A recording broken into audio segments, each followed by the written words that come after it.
Hi everyone, I just wanted to go over a couple things. I'm working with an investor client, and there's a lot involved when you're doing an investment property, and most people don't realize that first of all it's kind of the responsibility of the investor to know their numbers, and so we can help to a degree, but that's not our responsibility. We are not accountants, we're not CPAs, and we're not financial advisors. So as much as we know a lot, we have to kind of stay in our lane.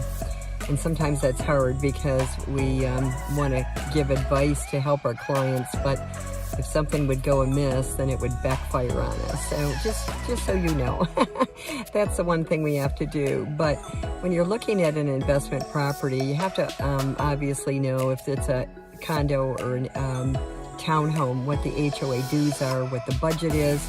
It's very important to know if the buildings are being maintained and if they have enough reserves, because if they don't, and you look back at the history and they've done a lot of special assessments, and that could be an indication that you could also be having special assessments. And if that happens, it can really throw your numbers off.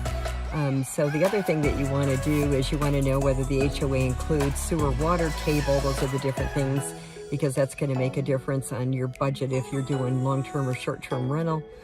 And then that's the other thing, is before we go looking at properties, we have to check the neighborhoods, because some neighborhoods have restrictions on how many rentals they'll take in a current complex. And so before we run around and start showing you property, we have to do our due diligence on that. And then if you wanted short-term rental over mid-term rental over long-term rental, we have to make sure that that's the case as well. And sometimes the agent doesn't always want to tell us. They may know, but they always say to verify the facts, which means we have to contact the HOA, and a lot of times these are big management companies. They're not always responsive to us as the agent on the buyer's side. They're responsive to the seller. So there's a lot going in before we even step foot into opening the lock of a property to show our clients.